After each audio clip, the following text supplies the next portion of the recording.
Thursday, 26 October, 1944. The place is s-Hertogenbosch, Netherlands, a historic medieval fortress of canals, rivers, and waterways. The force tasked with its capture was the 53rd Welsh Infantry Division, carrying the ancient Red Dragon of Wales into one of the most brutal urban fights of the war. They didn't just fight a modern German division, they fought the very architecture of history. This is not a story of tank warfare, but of desperate, close-quarters combat fought over centuries-old bridges against a German force ordered by Hitler himself to hold at all costs.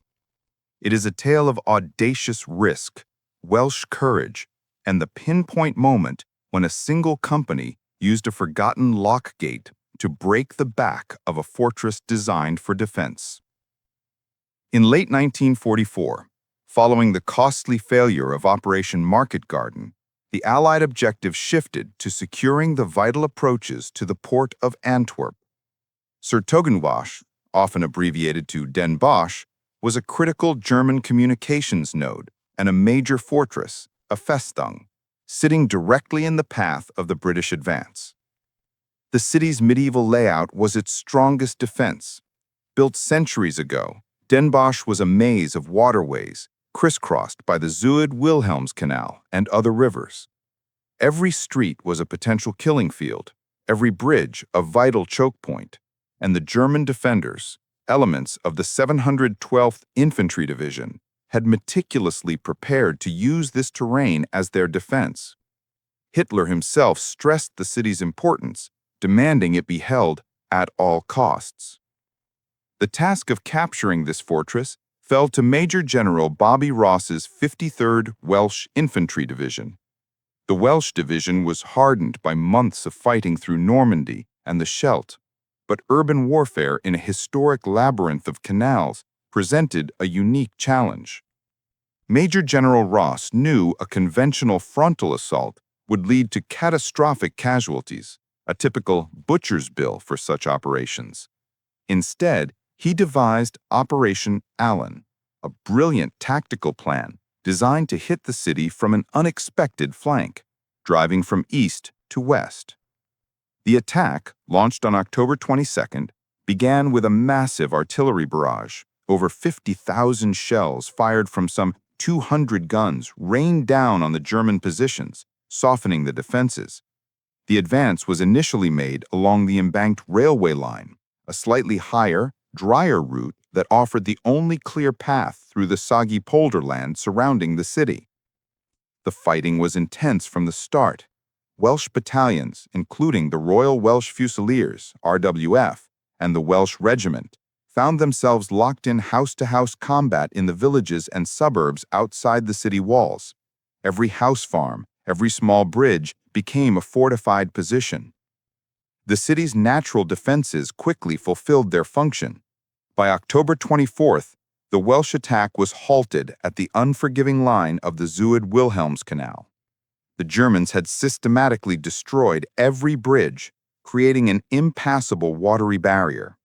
The battle settled into a grim stalemate, with Welsh infantry pinned down, facing concentrated German fire across the water. The climax of the battle, the moment that is still commemorated in the Netherlands today, occurred on October 26th. The division needed a crossing, and the Royal Engineers were working frantically under fire, attempting the near-impossible task of bridging the canal. Then a reconnaissance party of the 7th Battalion Royal Welch Fusiliers, 7 RWF, found an astonishing oversight. Just ahead of them, the Germans had failed to destroy one key crossing point, a double lock gate over the canal. The gates themselves were closed and intact, and across the top of them ran a narrow, unguarded footpath. This was a single, tiny, audacious opportunity, a passage only a few feet wide, completely exposed to enemy fire, but a passage nonetheless. The task of seizing this crossing fell to Major John Dugdale, officer commanding A Company, 7 RWF, and his men. Alongside Major Barber's C Company, the plan was simple: desperate and brilliant. At 5 p.m., under the cover of dense smoke laid down by the artillery and supported by the terrifying spectacle of Churchill Crocodile flamethrower tanks, which incinerated German positions on the far bank, the assault began. Major Dugdale led the charge. The Welsh Fusiliers stormed across the narrow lock gates, moving directly into point-blank enemy fire. It was a race for time and sheer bad luck. The German defenders, momentarily stunned by the smoke and the appearance of the flamethrower tanks, were caught entirely off guard by the sheer audacity of the infantry crossing. The success was immediate and overwhelming. In that one daring dash across the lock gates, the Fusiliers established a fragile bridgehead, a small perimeter only 250 by 150 yards wide, on the enemy side of the canal. The cost was surprisingly low. Reports indicate only one Fusilier was wounded in the initial crossing. This single, opportunistic maneuver effectively unhinged the entire German defense. The Germans, facing sudden infiltration in their fortified positions, panicked. With the bridgehead secured, the Royal Engineers worked tirelessly through the night, ignoring sporadic German shell fire, to erect a crucial Bailey Bridge over the canal. By the next morning, the rest of the 53rd Division, including supporting tanks and artillery, poured across the newly constructed crossing. The fighting intensified into brutal street warfare. The Welsh Division systematically cleared the medieval city, often engaging in fierce house-to-house battles against German soldiers who were cut off and fighting desperately. A final planned counterattack on October 27th was soundly repelled by the well-prepared Welsh forces. The city was fully liberated by October 28, 1944. The Battle of Den Bosch was an overwhelming victory for the Allies, securing a vital position and destroying the German 712th Division. The cost, though tragic, was lower than anticipated for the Welsh Division, 145 dead and 705 wounded. However, the cost to the Dutch civilian population was devastating, with over 250 citizens killed and many hundreds more wounded, due mainly to the intense opening artillery bombardment. The legacy of this victory transcends the battlefield. The Battle of s-Hertogenbosch remains an immense source of pride in Wales, and the citizens of Den Bosch have never forgotten the sacrifice. The city has maintained exceptionally strong links with Wales, establishing a permanent bond of gratitude. The Royal Welsh Bridge, a bridge in Den Bosch, is now named the Royal Welsh Bridge, displaying a roll of honor listing the names of the 146 Welsh soldiers who fell in the battle.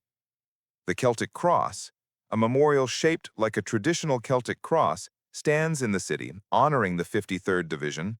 The Welsh Room. The City Hall features a Welsh Room commemorating the liberators. The story of the 53rd Welsh Division's battle for s-Hertogenbosch is a powerful testament to the skill, discipline, and audacious spirit of the British infantry. It was a fight won not by overwhelming force, but by precise planning and the daring courage of a single company of Fusiliers who, in a cloud of smoke and under heavy fire, used an overlooked medieval lock gate to break a modern fortress. The Dragon of Wales flew high over the liberated city, establishing a bond between two nations that endures 1,000 years beyond the walls of the ancient fortress.